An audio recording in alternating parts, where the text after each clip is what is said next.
ఒక గ్రామంలో ఒక పేద రైతు తన భార్యతో నివసిస్తూ ఉండేవాడు. ఆమె పేరు అఖిల. రైతు అనారోగ్యం కారణంగా ఎక్కువ సంపాదించలేకపోయేవాడు.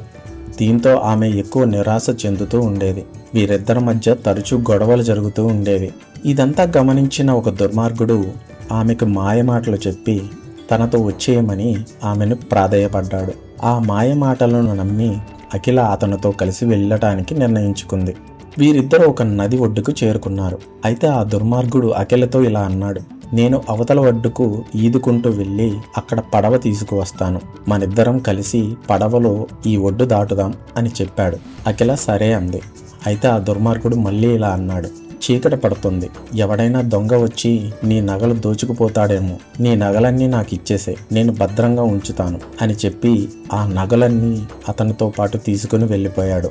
అయితే అఖిల అతని కోసం చాలాసేపు ఒడ్డున ఎదురు చూసింది, కానీ అతను తిరిగి రాలేదు. ఇంతలో ఒక నక్క నోటితో మాంసాన్ని తింటూ అక్కడికి వచ్చింది. ఆ నక్క నదిలో ఉన్న చేపలను చూసి వాటిని తినాలని ఆశించింది. వెంటనే మాంసాన్ని నది ఒడ్డున వదిలేసి నదిలోకి దూకింది. అయితే ఆ నక్కకు చేపలు దొరకలేదు. ఇంతలో ఒడ్డున ఉన్న మాంసాన్ని కాకులు తీసుకువెళ్ళిపోయాయి. నక్క నిరాశతో ఒడ్డుకు వచ్చింది. ఆ నక్కను చూసి అఖిల ఇలా అంది: నువ్వు ఒక మూర్ఖురాలివి. నీ నోటిలో ఉన్న మాంసాన్ని తినకుండా అత్యాశతో చేపల కోసం నీటిలోకి దూకావు. అటు చేపలు నీకు దక్కలేదు, ఇటు మాంసాన్ని నువ్వు పొందలేకపోయావు అని నవ్వుతూ ఉంది. ఇంతలో నక్క: నేను కాదు మూర్ఖురాలు, నువ్వే అసలైన మూర్ఖురాలు.